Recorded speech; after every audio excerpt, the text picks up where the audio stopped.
రేపు ప్రేమికుల రోజు కాబట్టి చాలామంది మా బ్రదర్స్, సిస్టర్స్ చాలా ఎక్సైట్‌మెంట్‌గా ఉంటారు. ఎందుకంటే చాలామంది ప్రపోజల్ అవి కూడా వస్తాయి కాబట్టి. నాకు కూడా ఇష్టమైన టాపిక్ ప్రేమ. అయితే దీని గురించి ఈ వీడియో లాస్ట్‌లో 2 ముక్కలు చెప్తా.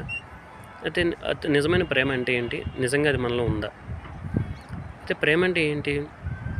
మనం చాలామంది అనుకుంటాం ఆశించడం అనమాట. చాలామంది చేసేది కూడా అదే. కానీ ప్రేమ అంటే ఇవ్వడం అనమాట.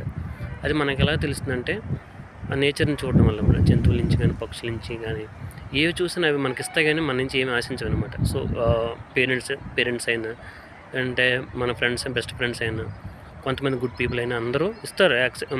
ఆశించరనమాట. అందుకే అదే నిజమైన ప్రేమ అంటే.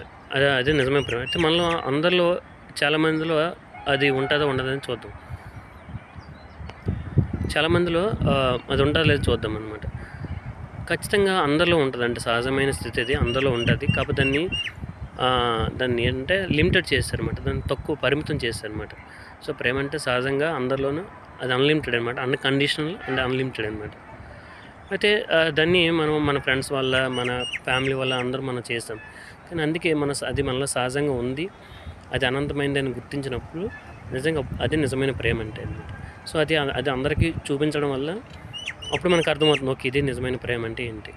అయితే కమింగ్ టు మనం మెయిన్ పాయింట్ ఏంటంటే వాలంటైన్స్ డేకొస్తే సో, ఏ అమ్మాయినా, అబ్బాయినా ప్రపోజ్ చేసినప్పుడు యాక్సెప్ట్ చేసినా, చేయకపోయినా మనలో నిజమైన ప్రేమ ఉంది కాబట్టి సో, రిలేషన్‌షిప్‌లోకెళ్ళినా, ఎళ్ళకపోయినా, సింగిల్‌గా ఉన్నా ఒకటే అండి. దేర్ ఈజ్ నో ప్రాబ్లమ్ అనమాట. సో, వన్స్ అగైన్ మై బ్రదర్స్‌కి, సిస్టర్స్‌కి హ్యాపీ వాలంటైన్స్ డే.